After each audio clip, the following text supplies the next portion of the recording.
Welcome my dear friends. இன்றைக்கி நான் உங்களுக்கு ஒரு ஹாரர் ஸ்டோரி தான் சொல்ல வந்திருக்கேன். திருவண்ணாமலை மாவட்டத்தில் ஆரணி வட்டத்தில் தெல்லூர் என்ற கிராமத்தில் நடந்த ஒரு மர்மமான நிகழ்வை தான் உங்களுக்கு ஸ்டோரியாக சொல்ல வந்திருக்கேன். இது டீம் ஒர்க் ஸ்டூடியோவின் ஸ்டோரி டெல்லிங்.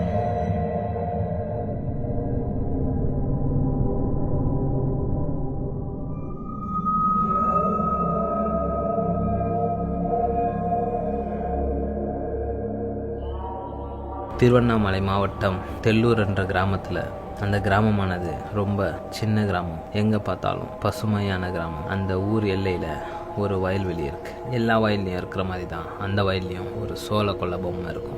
நீங்கள் நினைக்கலாம், எல்லா வயல்லையும் சோள கொல்லை பொம்மை இருக்கிறது நார்மல் தானடா, இதில் என்னடா பிரச்சனைன்னு கேட்டால், எஸ் மை டியர் ஃப்ரெண்ட்ஸ், பிரச்சனை இருக்குது. அந்த பிரச்சனையே அந்த சோள கொல்லை பொம்மை தான். அன்னைக்கு ராத்திரி நேரம் ஒரு ஆணும் பெண்ணும் தனிமையில் இருக்க அந்த காட்டுக்கு வராங்க. அந்த கிராமத்தில் ஈவினிங்க்கு மேலே யாரும் அதிகமாக வெளியே நடமாட மாட்டாங்க. அங்கே ஏதோ அமானுஷங்களாக நடக்கிறதா அவங்களுக்குள்ளேயே பேசிக்கிறதுனால அங்கே யாரும் இருக்க மாட்டாங்க. அந்த சோள கொல்லை பொம்மை இருக்கிற வயலுக்கு நடுவில் ஒரு காலியான இடம் இருக்கும். அன்னைக்கு இரவு நேரம் ஒரு காதல் ஜோடிங்க தனிமையில் இருக்க அந்த சோள கொல்லை பொம்மை இருக்கிற இடத்துக்கு வராங்க. அந்த பொம்மைக்கு பக்கத்தில் இருக்கிற ஒரு சின்ன இடத்துல அவங்க தனிமையில் இருக்கிறாங்க. அந்த நேரம் பார்த்து பயங்கரமாக காத்தடிக்குது. ஒரு பெண் பயங்கரமாக கத்துற சத்தம் கேட்குது. இவங்க ரெண்டு பேருமே அதிர்ச்சாயி சுற்றுமுட்டம் திரும்பி பார்க்குறாங்க. ஆனால் எங்கேருந்து சத்தம் வருதுன்னே அவங்களுக்கு தெரியல. காற்று பயங்கரமாக அடிக்கும் போது அந்த சோளக்கொல்லை பொம்மையில் இருக்க தலையில் இருக்க பானை இவங்க பக்கமாக திரும்புது.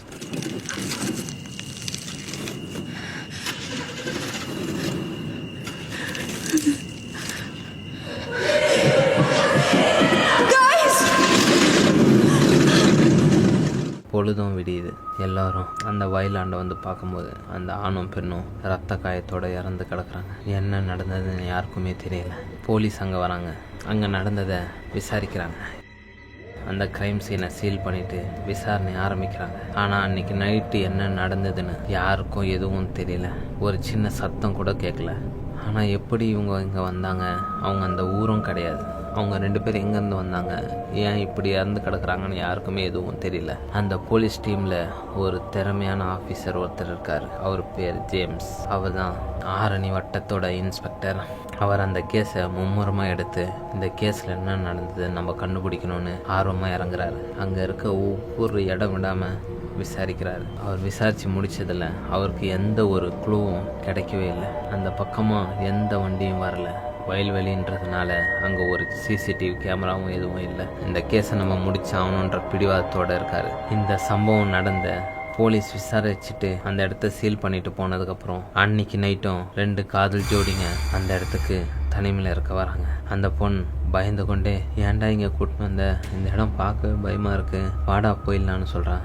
நான் எத்தனை தடவை வந்திருக்கேன், அதெல்லாம் ஒன்றும் இல்லை, வா போகலான்னு கூட்டிகிட்டு போகிறான். அங்கே போலீஸ் தடுப்புக்காக அந்த கிரைம் சீன் ரிப்பன் கட்டியிருக்காங்க. அதை பார்த்தானியும் அந்த பொண்ணு, இங்கே ஏதோ பிரச்சனையாக இருக்கும் போல இருக்கு, போலீஸ் வந்து போயிருக்காங்க, அந்த பாரு கயிறுலாம் கட்டியிருக்காங்க, வாடா போயிடலான்றான். அதுக்கு அவன், அதெல்லாம் ஒன்றும் இல்லை, நீ வா, இந்த மாதிரி நேரத்தில் என்ன டென்ஷன் ஏற்றாத, வேற எங்கேயா நம்ம போகிறது, நீ வாயேன், ஒரு 1/2 hour தான் நம்ம போயிடலான்னு சொல்லி கூட்டிட்டு போகிறான். அவங்க போயிட்டு அங்கே தனிமையில் இருக்கும்போது மறுபடியும் பயங்கரமான ஒரு காற்று, ஒரு பொண்ணோட அலறல் சத்தம். இவங்க அதிர்ச்சியாகி திரும்பி பார்க்கும்போது அதே மாதிரி அந்த சோளக்காட்டு பொம்மையோட தலை இவங்கள பார்த்த மாதிரி திரும்பி நிற்கிது. அந்த பொண்ணு அப்படியே கத்துறா. மறுநாள் ஆகுது.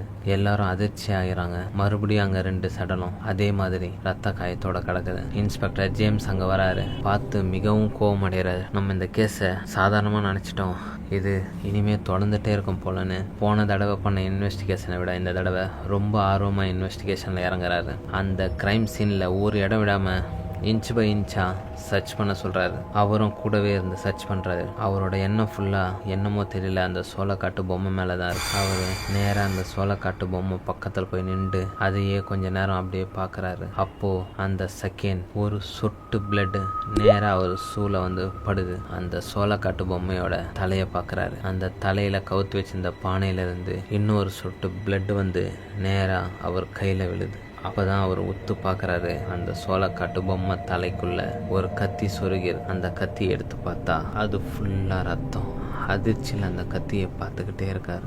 மீதி கதையை நெக்ஸ்ட் வீடியோவில் சொல்கிறேன் ஃப்ரெண்ட்ஸ். அதுவரை உங்களிடமிருந்து விடைபெறுவது உங்கள் ஸ்டோரி டெல்லர். இது டீம் ஒர்க் ஸ்டுடியோவின் ஸ்டோரி டெல்லிங். Bye friends.